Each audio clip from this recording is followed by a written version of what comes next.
안녕하세요. 저는 사연을 즐겨 듣는 50대 여성입니다. 수년 동안 남편의 병간호를 하며 지냈던 저 또한 만만치 않게 힘든 삶을 살았다고 생각했었는데요. 사연을 듣고 보니 참 힘들게 사신 분들이 많으시더라고요. 그래서 사연을 듣고 난 후 부끄러워지기도 했답니다. 고작 이런 일로 그동안 스스로를 연민하면서 살아왔구나 하는 생각이 들었거든요. 이런 부끄러움에도 용기를 내어 사연을 보내게 된 것은 저와 같은 분들에게 위로가 될까 하는 마음 때문이에요. 솔직히 아무리 가까운 가족이라고 해도 자신의 생활을 포기하면서까지 병간호를 하는 것이 쉬운 일은 아니니까요. 내세울 만한 인생을 산 것은 아니지만 사연을 들으시는 분들에게 한 줌의 위로나 희망이 되면 좋겠네요. 그럼 지금부터 이야기를 시작하도록 하겠습니다. 아주 어릴 적부터 저의 집은 참 가난하게 살았어요. 부모님의 건강이 좋지 못한 탓이었죠. 부모님 두 분 중 한 분이라도 건강했다면 달동네는 벗어나지 못해도 먹는 걱정은 안 했을 텐데. 아쉽게도 저희 부모님은 선천적으로 건강이 좋지 못했는걸요. 아버지께서는 다리가 안 좋으신 까닭에 막노동조차 하지 못하셨고, 어머님께서는 폐가 약한 탓에 모든 일이던 조금만 움직여도 쉽게 지치셨죠. 어쩔 수 없이 집안 가장의 역할은 온전히 저의 것이 되었고요. 그래서였던 것 같아요. 고등학교를 졸업하고 바로 취업을 하게 된 것이 말이에요. 불행 중 다행히도 사정을 딱하게 생각하신 담임 선생님께서 믿을 만한 곳이라며 취업 추천서를 내주셨는데요. 선생님의 말씀처럼 회사 사람들은 하나같이 참 좋으신 분이더군요. 처음 시작하는 일에 실수를 해도 꾸중을 하거나 눈치를 주는 대신 다시 한번 일을 할 수 있도록 설명을 해주셨거든요. 회사분들의 배려 덕분에 제법 안정적인 회사 생활을 할 수 있었습니다. 그만두고 싶다는 생각도 전혀 하지 않으면서요. 그리고 회사에 많은 분들이 친절하셨지만 그 중에서도 제일 많은 호의를 베풀어 주신 것은 바로 위 직급인 사수분이셨죠. 다정하고 어른스러운 사수분의 모습을 보며 자연스럽게 짝사랑을 하게 되었고요. 하지만 사수분을 마음에 담았다고 해서 고백을 하거나 짝사랑하는 마음을 표현하지는 않았네요. 가진 것이라고는 고작 어린 나이밖에 없는 제가 다가가기에 사수분은 너무 완벽한 분이었으니까요. 그렇게 짝사랑하는 마음만 커져간 채 일을 한 지 3년이 되었죠. 누구나 알만한 대기업으로 이직을 하게 되었다며 사수분께서는 퇴사를 하게 되었는데요. 송별회가 벌어진 마지막 출근 날 사수분께서는 자신의 마음을 고백하셨어요. 깜짝 놀랄 수밖에 없었습니다. 비에 저는 너무 모자란 사람인걸요. 하지만 사수분을 놓치고 싶지 않다는 마음이 컸기에 마음이 가는 대로 행동하기로 결심을 했죠. 사수분의 고백을 받아들인 후 저희는 3년간의 연애를 시작했고 그 계기로 결혼까지 하게 되었답니다. 부모님께서는 남편을 참 마음에 들어 하셨어요. 그럴 수밖에 없었습니다. 솔직히 기초수급자 부모를 둔 가난한 집안의 딸내미가 대대로 공무원 집안인데다 대기업에 다니는 남편을 만난다는 게 쉬운 일은 아니잖아요. 그런데 결혼을 진심으로 기뻐하시는 부모님과 다르게 시어머니께서는 이 결혼이 마음에 들지 않는다는 듯 항상 인상을 쓰고 계셨어요. 스스로도 남편에 비해 한참 모자란 사람이라는 것을 알았기에 그저 묵묵히 고개를 숙일 뿐이었어요. 뼈대 있는 가문의 장남인 남편을 빈몸으로 홀랑 채갔으니 시어머니께서 기분이 좋지 않은 것은 어찌 보면 당연한 일이었으니까요. 그래서 한여름에 김장을 담는다던가 갑자기 새로 산 이불 빨래를 하라고 시키셔도 꿋꿋하게 따르게 되었네요. 그런데 한 가지 이해가 가지 않는 것이 있었어요. 시어머니와는 아무런 관련이 없는 도련님과 동서까지 저를 가정부 취급을 했거든요. 아마 대기업에 다니는 자신들과 다르게 한참 모자란 중소기업에 다니는 형수에게 사람 취급을 하기 싫었던 것이겠죠. 시댁 식구들에게 무시를 당할 때면 힘들긴 했지만 그래도 견딜 수 있었어요. 남편은 무시받으며 슬펐던 기분을 모두 잊을 만큼 잘해주었으니까요. 친정 부모님까지 살뜰하게 챙겨주는 남편만 있다면 모든 것들은 다 참을 수 있을 것 같았는걸요. 하지만 원래부터 복이 없는 집안에서 태어난 까닭인지 아니면 분에 넘치는 남편을 욕심내서인지 결혼한 지 4년 만에 하늘은 저희 부부에게 날벼락을 떨어뜨리더군요. 남편이 큰 사고를 당하고 만 것이었죠. 의사가 말하길 머리와 허리를 크게 다친 남편은 평생 깨어나지도 못하고 식물인간으로 살 수도 있다 했는데요. 의사의 말에 시어머니께서는 바닥에 쓰러진 것도 모자라 통곡을 하며 흐느끼기 시작하셨네요. 아이고, 이래서 집안에 사람이 잘 들어와야 하는데 복도 없는 저 망할 것이 기어들어오는 바람에 기어코 우리 장남 숨통을 끊어놓는구나. 어머님, 아무리 속상하셔도 그런 말씀을 하시면 안 되죠. 기초수급자 집안에서 가난하게 자란 게 형님 탓은 아니잖아요.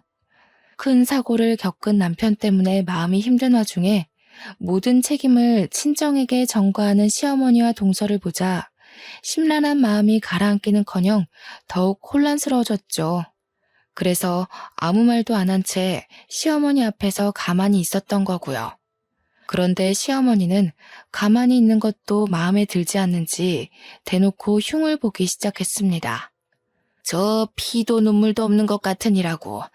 지서방이 아파서 누워있다는데 어떻게 된 애가 눈물 한 방울 안 흘리고 가만히 서 있을 수가 있어? 너는 이 상황이 슬프지도 않나 보구나?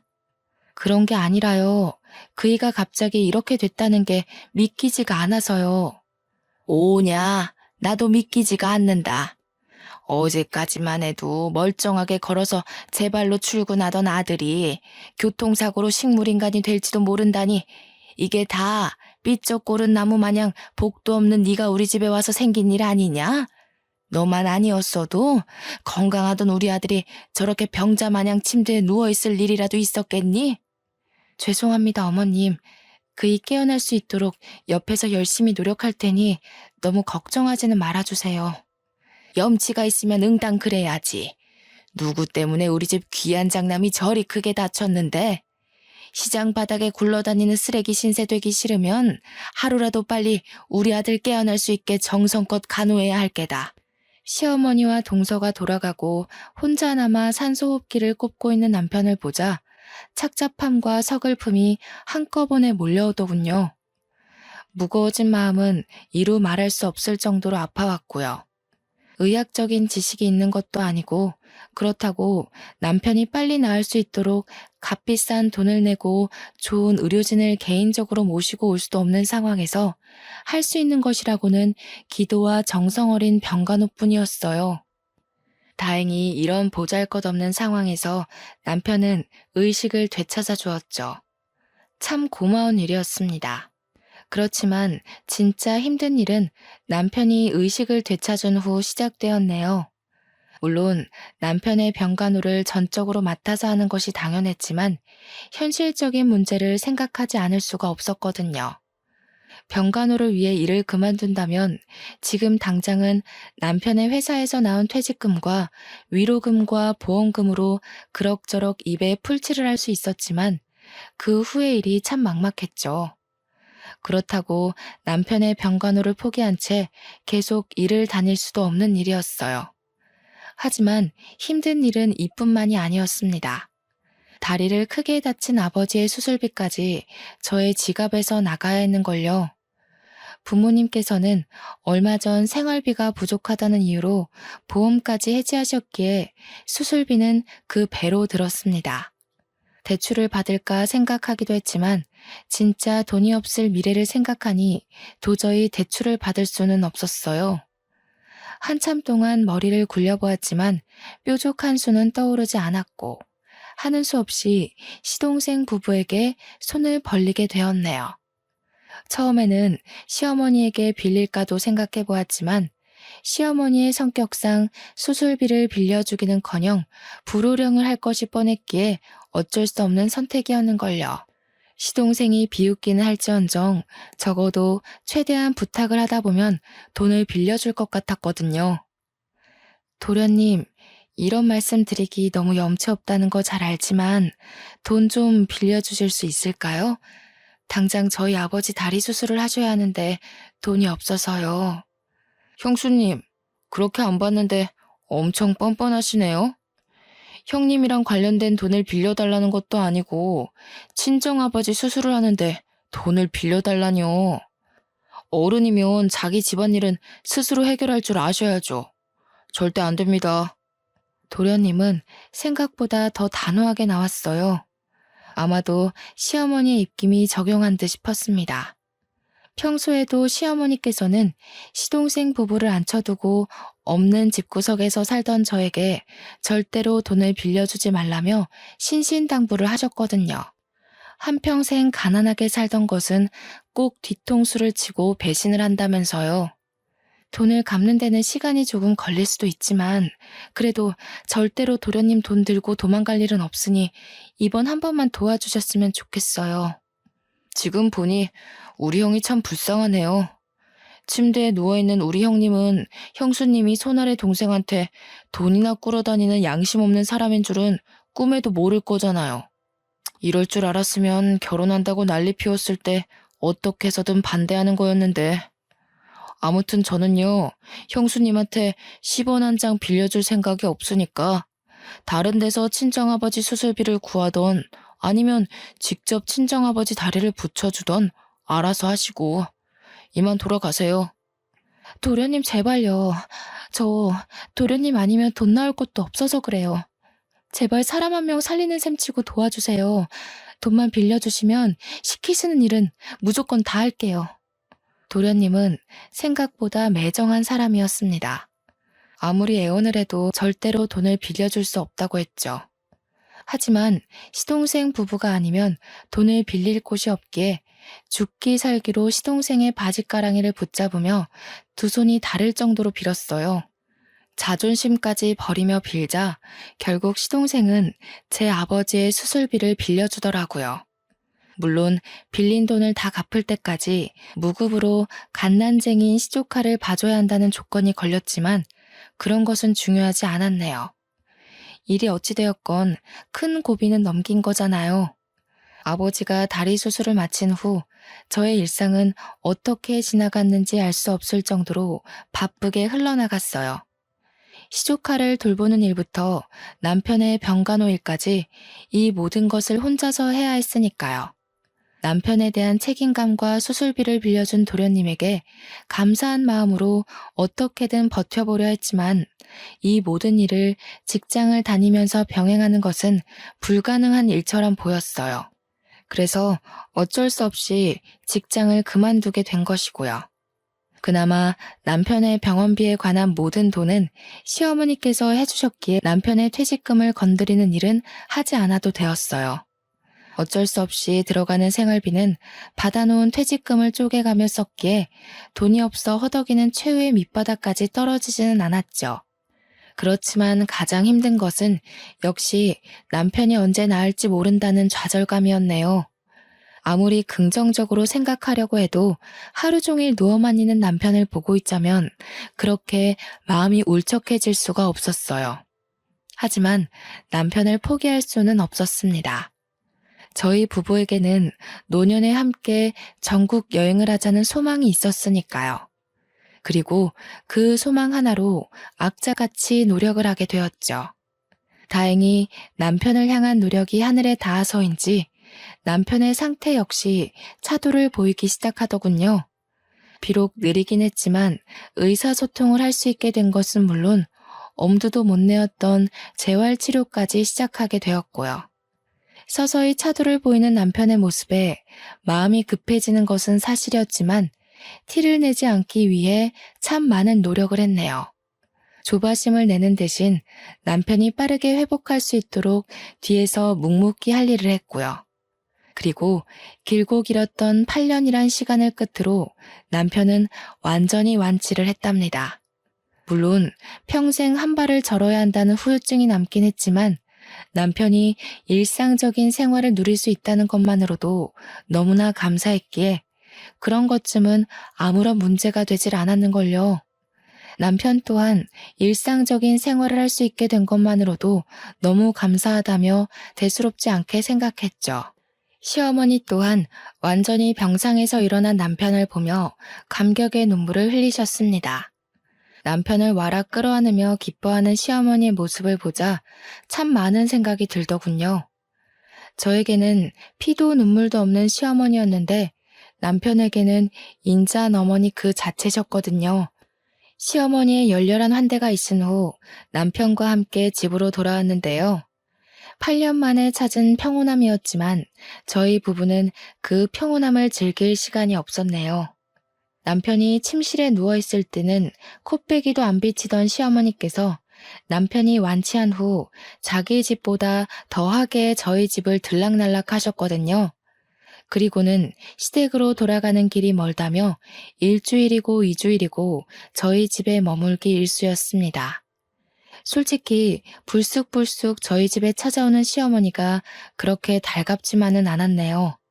아무리 아들이 완치한 것이 기쁘다고 해도 결혼한 아들 집에 한 달씩 머무는 것은 말이 안 되는 거잖아요. 남편 또한 시어머니께서 시댁으로 돌아가지 않고 저희 집에 머무는 것이 불편했는지 참다 못해 먼저 이야기를 꺼냈죠. 어머니, 저희 집에 오시는 건 좋은데 그래도 여기서 지내신 지 벌써 2주일이 지났는데 집에 가보셔야 되지 않겠어요? 우리 아들이 이렇게 멀쩡해졌는데 애미가 옆에서 단단히 지키고 있어야지. 그리고 어디 여기가 남의 집이냐? 아들 집에 애미가 오는 건 당연한 일이지. 이 애미 걱정하지 말고 아범 너는 몸보신할 생각만 해라. 남편은 시어머니가 상처받지 않게 잘 돌려 말하려고 했지만 시어머니께서는 저희 집에서 한 발자국도 움직일 생각을 안 하셨어요. 시어머니가 계속해서 저희 집에 머물다 보니 보다 못한 남편은 시어머니에게 솔직하게 말을 할 수밖에 없었고요. 저도 어머니 계셔서 좋기는 한데 솔직히 너무 오랫동안 집에 계시니까 불편해서요. 물론 어머니랑 함께 있는 것도 너무 좋지만 이제는 저희 집사람이랑 단둘이서만 있고 싶어서요. 지금까지 저 사람 제 병간호하느라 곱고 예쁜 시절 다 보냈잖아요. 8년 동안 간호해준 은혜를 갚으려면 평생을 잘해도 모자라겠지만 지금이라도 저 사람이랑 단둘이 시간 보내면서 그동안 못했던 거 다 해주고 싶어요. 그러니까 어머니께서도 조금 이해해 주세요. 뭐야? 아범 너는 똥수발 드느라 고생한 마누라만 보이고 자식 걱정에 8년 동안 잠도 제대로 못 잔 이 애미는 걱정도 안 된다 이 말이냐? 도대체 저 몹쓸 것이 너한테 무슨 말을 했길래 이 애미를 내쫓으려고 하는 게야? 몹쓸 것이라뇨. 저 사람 어머니도 마다한 병수발 지금까지 싫은 기색 한 번 없이 다 들어준 고마운 사람이에요. 삐창나간 고무신 주제에 분에 넘치는 공무원 집안에 시집 왔으면 병수발 정도는 당연히 했어야지. 낳아주고 길러준 애미한테 대드는 것 보니 아범 네가 저 몹쓸 것한테 홀려도 단단히 홀린 게로구나. 아무래도 안 되겠다. 애미가 참하고 좋은 여자로 구해놨으니 당장 선부터 보고 저것하고 헤어져라. 몸도 건강해졌는데 언제까지 저 헌신짝 같은 것하고 살 수 없지 않니? 지금 저더러 재혼이라도 하라는 말씀이세요? 기가 막히게도 시어머니는 남편에게 재혼할 것을 권하셨습니다. 눈앞에 멀쩡히 살아있는 며느리가 있는데도 말이에요. 정말 어처구니가 없었어요. 그동안 남편의 병간호를 한 것이 무언가를 바라고 한 행동은 아니지만 그동안 제가 남편에게 쏟아부었던 모든 노력을 당연한 거라 취급하는 시어머니의 모습을 보자 온몸에 힘이 쭉 빠져나갔습니다. 남편이 아플 때는 다 늙어 혼자 살기 싫으면 병간호라도 똑바로 하라고 윽박 지르셨던 분이 정작 남편이 다 낫고 나니 얼굴을 싹 바꾸고 남편에게 재혼을 권하시다뇨. 그건 지금까지 고생한 저에게 나가서 혼자 살라는 말이나 다름없는 거잖아요. 남편 또한 시어머니의 말이 기가 찬지 한참을 실성한 사람처럼 헛웃음만 뱉어냈어요. 그리고는 어머니에게 절대 재혼하지 않겠다고 단칼에 잘라 이야기를 했죠. 지금 저더러 저 때문에 고생만 한 저 사람 버리고 다른 여자랑 새 출발하라는 말씀이세요? 저 사람이요. 어머니한테는 단순히 어머니 대신 아들 병간호해준 며느리일 수도 있겠지만 저한테는 세상 둘도 없는 은인이자 마누라예요. 그러니까 앞으로 제 앞에서 재혼을 하니 마니 그런 말 하지도 마세요. 자꾸 재혼 들먹이면서 저 사람 괴롭히시면 어머니라고 할지라도 저 안 보고 살 거예요. 아범, 애미한테 어떻게 그런 심한 말을... 남편이 이렇게 강하게 나올 줄은 몰랐는지 시어머니 얼굴에는 당황한 표정이 역력했습니다. 당황한 것은 저도 마찬가지였어요. 소문난 효자였던 남편이 이렇게 강하게 나올 줄은 몰랐거든요. 남편과 한 차례 실랑이를 한 시어머니께서는 끝까지 시댁으로 돌아가지 않으려고 하셨지만 남편은 억지로 시어머니를 쫓아내다시피 저희 집에서 내보냈는데요. 남편의 행동이 과하다고 생각하기는 했지만 그래도 참 고맙더라고요. 결혼한 지 오랜 시간이 지났지만 아직도 처음처럼 사랑해준다는 것과 병간호하는 것이 얼마나 힘든지 모두 알아준 거잖아요. 시어머니가 가신 후 저희 부부는 둘만의 시간을 보내려고 노력했습니다. 단둘이 영화를 보거나 밤늦게까지 산책을 하면서요. 남들이 보기에는 다 늙은 나이에 무슨 주책이냐고 할 수도 있었겠지만 저희 부부에게는 더없이 행복한 시간들이었답니다. 결혼 초 남편이 안타까운 사고를 당하는 탓에 저희 부부에게는 신혼 초 즐겼어야 할 행복한 시간들이 없었으니까요. 하지만 행복한 시간을 보내는데 제일 중요한 것은 아무래도 경제적인 부분이 컸어요. 나날이 줄어가는 통장의 잔고를 보던 남편은 일단 돈을 벌어야겠다고 말을 했는데요. 다 낫기는 했지만 아직도 병원을 오가며 몸 상태를 보고 있는 남편에게 나가서 돈을 벌어 오라는 말을 하기가 좀 그렇더군요. 그래서 몸이 다 나을 때까지는 제가 나가서 돈을 벌겠다고 한 것이고요. 그런데 남편은 단칼에 그 의견을 잘라냈어요. 지금까지 고생시킨 것도 갚으려면 평생이 걸리는데 더 이상 자신 때문에 희생하지 말라면서요. 남편의 뜻은 너무나 확고했기에 어쩔 수 없이 남편의 뜻을 따를 수밖에 없었는데요. 호기롭게 일자리를 찾아 나서기는 했지만 8년의 공백기 탓인지 남편이 전공을 살려 취업을 할 수 있는 기회는 쉽사리 오지가 않았는걸요. 계속 낙방하는 현실에 남편은 어쩔 수 없이 경비원으로 취업할 수밖에 없었죠. 처음에는 많이 속상했어요. 사고 전 대기업을 다니며 누구보다 잘 나가던 남편이 음주운전을 한 누군가의 실수로 인해 잘 나가던 예전을 뒤로하고 아파트 경비원으로 일을 해야 했으니까요. 그리고 남편에게 찾아온 불행은 허영심 많고 잘난 척하기 좋아하는 시동생 부부에게는 아주 좋은 먹잇감이 되어버렸죠. 역시 인생사 세용지마라고 사람 인생 모르는 거야. 잘 나가기 둘째가라면 서러웠던 형이 나이 40에 고작 경비원 일을 하는 걸 보면 말이야. 어머, 당신도? 큰 사고 당하고 일상생활 하는 것만으로도 다행인 거지. 어디 큰일 겪은 사람이 전처럼 생활할 수 있나. 아무렴 하찮은 일을 해도 일하는 사람만 행복하면 됐지. 수사람이 왈가왈부할 필요가 뭐가 있다고. 안 그래 아주버님? 남편을 깎아내리는 시동생도 미웠지만 도와주는 척 남편을 헐뜯는 동서가 더 밉더군요.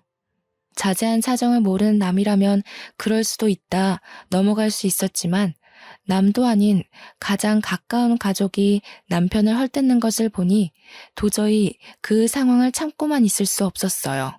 도련님이고 동서고 정말 너무하네요.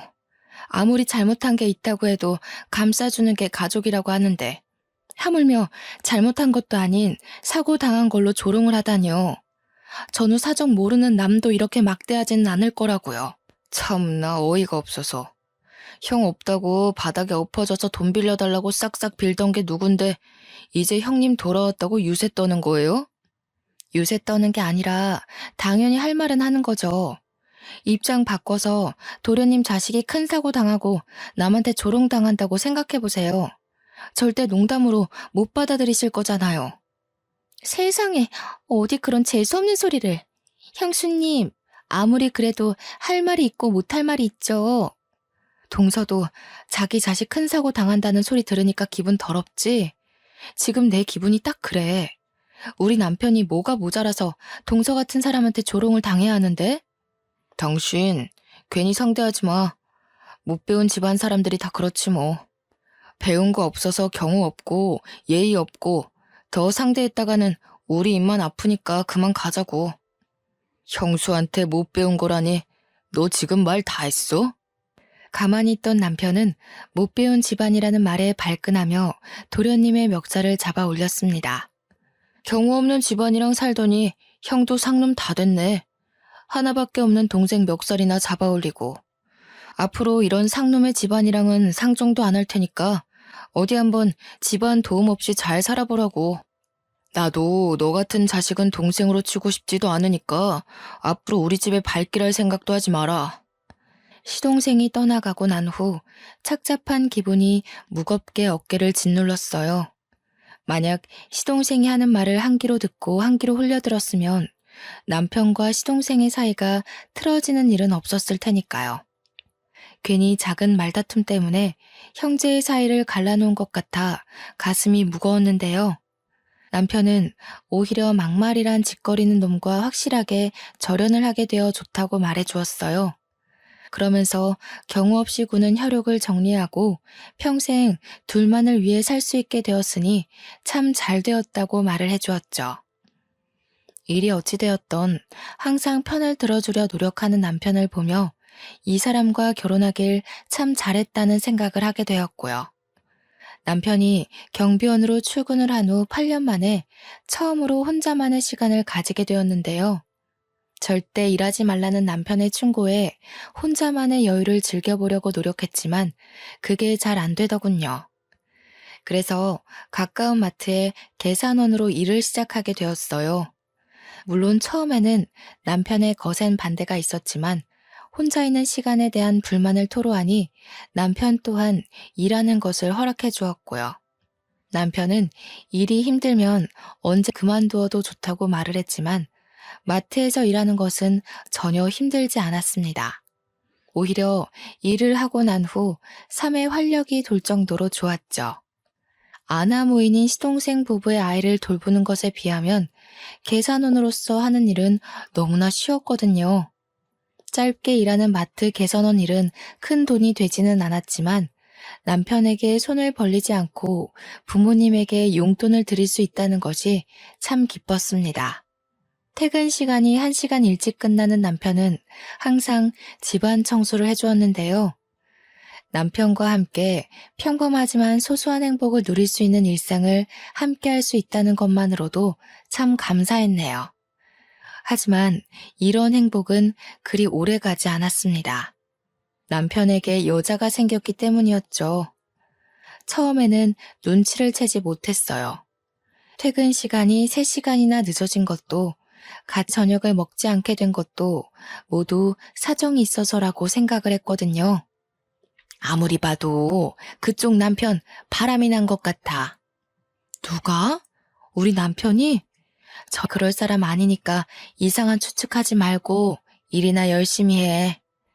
참나, 등잔 밑이 어둡다더니 어두운 정도가 아니라 아주 까막눈이구만. 여기 직원들 사이에 소문 다 났어. 그쪽 남편 다방 커피집 여자랑 바람났다고. 뜬소문 믿기 좋아하는 동료 직원의 말을 무시하려고 했는데요. 동료 직원은 불쑥 핸드폰부터 내밀더군요.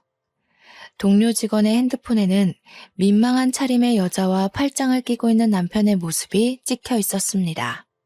눈을 비비고 다시 보아도 남편이 다른 여자와 팔짱을 끼고 있는 사진은 변함이 없었죠. 나도 처음에는 긴가민가 했는데 아무래도 맞는 것 같아서 먼저 사진부터 찍었지. 증거가 없으면 안 믿을 것 같아서. 너무 실망하지는 마. 원래 남자들이 다 그렇잖아. 병수발 들어준 조광지처 참 고마운 일이지만 새로운 여자 나타나면 눈 돌아가는 건 어쩔 수가 없는 일이니까. 당장 가서 이혼한다는 소리부터 하지 말고 슬쩍 떠봐. 솔직히 까놓고 말해서 이 나이에 이혼하고 다른 남자랑 재혼을 할 수 있는 것도 아니고 다른 여자 손때 타긴 했어도 데리고 살던 남편 살살 달래서 데리고 사는 게 훨씬 낫지. 평소 푼수 같은 동료와 말을 섞는 것을 싫어했지만 이번만큼은 동료의 말처럼 하기로 했어요. 분명 바람을 피운 것이 잘못된 일이긴 하지만 남편만한 사람은 없었으니까요. 그래서 남편을 추궁하는 대신 솔직하게 말하고 관계를 정리하는 쪽으로 설득하기로 결심을 한 것이죠. 마침 남편은 집에 와 있었기에 심호흡을 한 뒤 외도하고 있다는 것을 알게 되었다고 솔직하게 털어놓았습니다. 남편이라면 당연히 자기의 잘못을 인정하고 그 여자와 관계를 정리할 거라 믿어 의심치 않았고요. 그런데 남편은 순순히 외도의 사실을 인정하며 대뜸 이혼장을 꺼내오더군요. 깜짝 놀랄 수밖에 없었네요. 가족과 손절을 하면서까지 결혼을 유지하려던 남편이 고작 만난 지 얼마 되지 않은 여자 때문에 이혼장을 요구하다니요. 다른 여자 만나는 거 알았다고 하니 솔직하게 말할게. 그 여자랑 잘해보고 싶어. 당신 어떻게 날 두고 만난 지 고작 한 달도 안 된 여자 때문에 이혼하자는 소리를 할 수가 있어? 내가 그동안 당신한테 어떻게 했는데 당신도 나한테 그랬잖아. 나한테 받은 은혜가 너무 커서 죽을 때까지 잘해줘도 다 못 갚을 것 같다고. 근데 갑자기 이러는 법이 어딨어. 미안해. 근데 내 마음이 그런 걸 어쩌겠어. 사실 동생이랑 의절하다시피 인연 끊고 살 때부터 당신이랑 사는 거 그냥 의무감같이 느껴져서 지루하고 따분했어. 그때 처음으로 다방에 가서 그 여자 만나게 된 거고. 내가 죽을 놈인 건 알지만 이런 내 마음 이해해줬으면 해.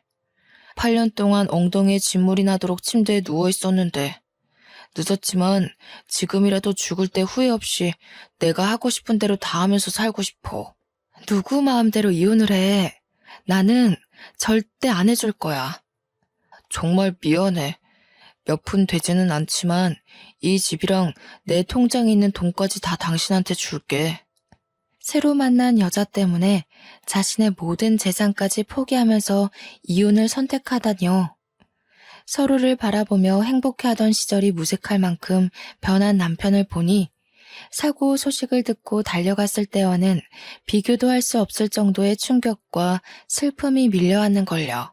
이혼 통보를 한 남편은 할 일이 다 끝났다는 듯이 방으로 가 여행 가방을 끌고 나와 집을 나가려고 했습니다. 당신 정말 왜 이래? 당신도 다른 여자랑 바람난 나랑 같이 있기 싫을 거 아니야. 어차피 이혼하고 나면 서로 떨어져서 살아야 할 텐데 먼저 나가는 편이 나을 것 같아서. 잡아보려고 했었지만 남편은 참 야속하게도 집을 나갔습니다. 남편이 집을 나간 후 갑작스럽게 닥친 변화는 저를 너무 힘들게 했어요. 어떻게든 이겨내고 다시 남편을 잡아보려고 했지만 그마저도 쉽지 않았고요. 남편의 병실에 누워있을 때와는 비교도 할 수 없을 만큼의 큰 시련이 닥쳐온 것이라는 느낌이 들었거든요. 힘들어하는 저에게 친정 부모님께서는 이미 변해버린 사람 마음을 돌리는 것은 불가능하다며 그만 이혼하라고 말을 했는데요. 머리로는 알고 있었지만 그래도 여전히 포기가 되지 않았어요. 그래서 시어머니에게 온갖 모진 말을 들을 것을 각오하고 시댁을 방문하게 되었고요. 누구보다 품위를 중요하게 생각하시는 시어머니에게 다른 남자들에게 커피나 타주는 며느리보다는 가난한 집안의 며느리가 더 나을 테니까요. 두 눈을 질끈 감고 시댁의 초인종을 눌렀는데요. 어찌된 영문인지 시어머니께서는 모진 말을 하기는커녕 버선발로 뛰어나오며 저를 반겨주었어요. 눈물까지 흘리면서 말이에요. 아이고, 아가 잘 왔다. 우리 아들이라면 죽고 못 살았던 네가 이 중요한 순간에 이혼이라니. 그게 웬 말이니? 이렇게 먼저 찾아와주고 참 고맙구나. 제가 그이한테 먼저 이혼을 하자고 했다고요? 그게 무슨 말씀이세요? 아유, 일이 어찌되었던 끝까지 우리 집 식구로 남겠다니 고마워 눈물이 다 나는구나. 일단 병원부터 가자꾸나. 시어머니께서는 제대로 된 해명을 해주기는커녕 제 손을 잡고 택시에 올라타셨습니다. 그러고는 남편이 8년 동안 통원 치료를 했던 병원으로 향했죠. 도통 어떻게 된 일인지 몰라 그저 묵묵히 시어머니를 따라 병원을 갔는데요. 시어머니가 병실의 문을 여는 순간 아무 말도 못한 채 입을 틀어막을 수밖에 없었네요. 병실에는 심하게 다친 시동생이 누워 있었거든요. 놀란 마음을 추스르며 병실로 들어가자 손수건으로 눈물을 닦아내시던 시어머니께서는 전후 사정을 말씀해 주셨습니다. 평소에도 술 마시는 것을 좋아하던 시동생은 한 달 전 친구들과 술자리를 가진 후 곧바로 운전을 했다고 해요. 멀쩡한 정신이 아닌 채 운전을 했기에 당연히 사고가 날 수밖에 없었는데요. 운이 나쁘게도 도련님께서는 큰 화물차와 부딪혀 큰 사고를 당했다고 했습니다. 의사가 말하길 척추 쪽 신경이 많이 망가져 불구로 살아가야 할 수도 있다는 의견을 남겼다고 하더군요. 저 자식도 딸린 것이 불쌍하지 뭐니. 이기적인 태준이 애미가 병수발 들어줄 리가 만무하고. 그래서 말인데 아가 네가 병수발 좀 들어주면 안 되겠니? 네? 그게 무슨 말씀이세요, 어머니? 큰 사고를 당해 평생 후유증을 안고 살아갈 시동생이 불쌍하기는 했지만 그것과 별개로 시어머니의 말에 참 어이가 없었습니다. 8년이란 긴 시간 동안 남편의 병수발을 들어온 저에게 또다시 병수발을 들라뇨. 멀쩡히 아내까지 있는 시동생의 병수발을 부탁하는 시어머니를 돛 이해하지 못하겠더라고요. 어머니가 왜 저한테 도련님 병간호를 부탁하시는지 모르겠네요. 8년 전에 어머니 말씀대로라면 남편 병간호는 아내가 하는 게 맞는 거잖아요. 그건 너희 식구한테 애가 없으니 한 말 아니니. 제 처가 병수발 드는 게 제일 좋기는 하겠다만 태준이 애미는 일도 다니고 애도 봐야 하지 않니? 병수발 드는 게 회사 일처럼 몇 시간 하고 딱 그만둘 수 있는 것도 아니고 여유 있는 사람이 해야지. 머뭇머뭇 병수발 이야기를 꺼내는 것을 보자 왜 시어머니가 저를 이곳으로 데리고 오셨는지 알겠더군요. 빵빵한 처가댁을 가진 동서네에게 시동생의 병수발을 들기 눈치가 보였던 것이죠. 가난한 저희 집을 들먹이며 재혼을 얘기할 때는 언제고 이제 와서 가족이라는 명분으로 시동생의 병수발을 시키다니 얄팍한 수를 쓴 시어머니의 행동이 기가 막혔네요. 제가 왜 도련님 병수발을 들어야 하나요? 저요. 다시 예전으로 돌아가서 8년 동안 남편 병수발 들라고 하면 베끼들 만큼 다른 사람 병수발이라면 지긋지긋한 사람이에요. 가까운 가족이라도 정해진 기한 없이 병수발 들라고 하면 도망가는 마당에 제가 왜 도련님 병수발을 들어야 하나요? 일 다니고 애보기 바쁜 동서가 안 된다고 하면 어머니가 직접 도련님 병수발 들면 되잖아요. 다 늙은 시애미가 어떻게 병수발을 들 수가 있니? 병수발 들려면 아직 젊고 경험도 많은 네가 하는 게 낫지. 그러지 말고 다시 생각해봐라. 병수발 들어준다면 내가 너희 시댁의 용돈 정도는 챙겨주마. 용돈이 아니라 억만금을 준다고 해도 싫어요. 저는 절대 도련님 병수발 들 생각 없으니 전문 간병인을 쓰시던 어머니가 직접 도련님 병수발을 드시던 알아서 하시면 좋겠네요. 못된 것. 집안에 도움도 안 되는 주제에 이럴 때라도 나서서 집안에 보탬이 될 생각을 해야지. 어디 시애미한테 두 눈 똑바로 뜨고 대들어? 그만 좀 하세요. 시어머니의 손이 치켜들어졌을 때 병실 문이 열리며 남편의 고함 소리가 들려왔어요. 깜짝 놀라며 뒤를 돌아보자 남편은 씩씩거리며 시어머니 앞으로 다가와 한 소리를 하기 시작했죠. 이제 이혼하는 사람 어머니가 무슨 권리로 괴롭히시는데요? 경호 병수발은 제가 책임지고 맞는다고 했잖아요.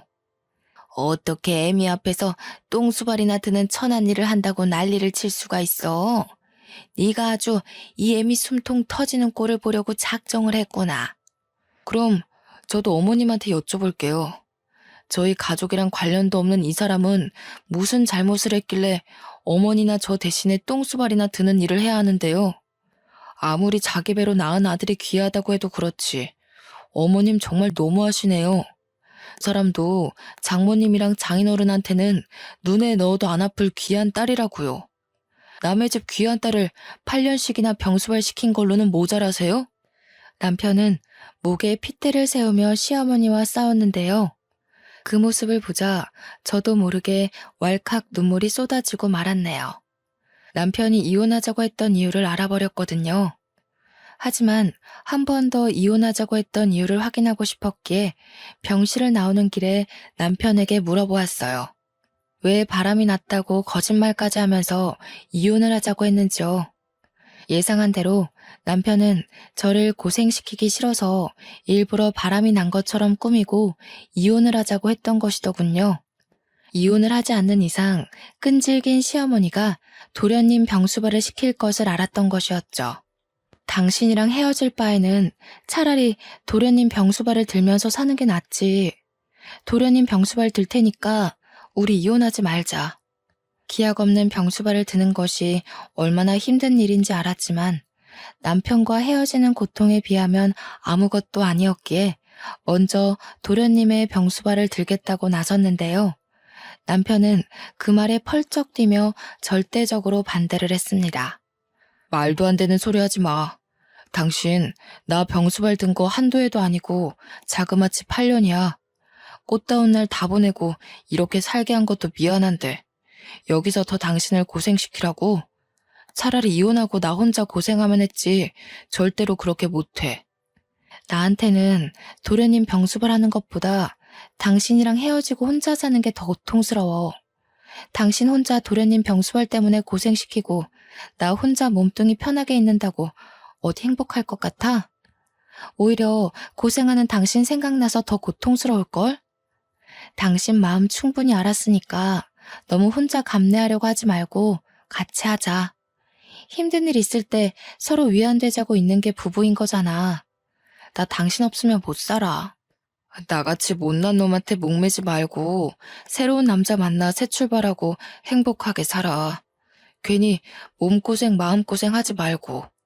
어떻게 해서든 설득하려고 했지만 남편의 뜻은 너무나 완고했습니다. 도저히 꺾지 못할 정도로요. 그 후 시동생의 병실을 찾아가 남편을 다시 설득하려고 했지만 그럴 때마다 남편은 저를 병원 밖으로 내쫓으며 이야기를 들으려고도 하지 않았어요. 그래서 하는 수 없이 밤마다 간절하게 빌게 되었죠.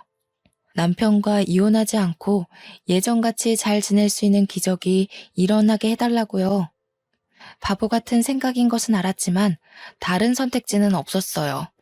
남편은 아무리 설득을 해도 넘어오지 않았거든요. 그리고 간절한 진심은 기적을 가지고 온다는 말처럼 저의 기도는 이루어지고 말았네요. 출근을 하는 남편을 대신해 전적으로 시동생의 병수발을 들던 시어머니께서 먼저 백기를 들고 시동생을 시설로 보내게 된 것이었습니다. 아무리 자식이라고 해도 자신의 생활까지 포기하면서 시동생의 병수발을 들 자신이 없었던 것이었죠. 시동생이 시설로 들어간 후 저희 부부는 예전 같은 생활을 할 수 있게 되었는데요. 시어머니가 얼마나 행패를 부릴 수 있는지 자신의 두 눈으로 확인을 했기 때문인지 남편은 절대적으로 시어머니와의 거리를 유지하더군요. 참 감사한 일이었어요. 아무리 아내와 갈등이 있다고 해도 자신을 낳아준 부모님과 거리를 유지한다는 것이 결코 쉬운 일은 아니잖아요. 8년 동안 남편의 병수발을 들었다는 이야기를 들으면 다들 깜짝 놀라며 대단하다고 하는데요. 그럴 때마다 저는 손사래를 치며 남편에게 받은 사랑을 그대로 갚아준 것뿐이라고 답하곤 해요. 항상 사랑으로 감싸주고 배려해주는 남편을 만나지 못했다면 지금까지도 불행하다는 생각에 사로잡혀 우울하게 살아갔을 테니까요. 사연을 시청해주시는 분들 중에서도 가까운 가족의 병수발로 인해 힘들어하는 분들이 꽤 계실 텐데요. 그런 분들에게 절대로 무너지지 말고 힘내라는 말씀을 해드리고 싶네요. 무너지지 않고 포기하지 않는다면 가족을 사랑하는 소중한 마음과 정성은 언제나 기적을 일으키기 마련이니까요. 그럼 지금까지 사연을 시청해주신 모든 분들이 건강하길 바라며 이만 이야기를 끝내도록 할게요. 사연을 시청해주신 모든 분들께 진심으로 감사드립니다.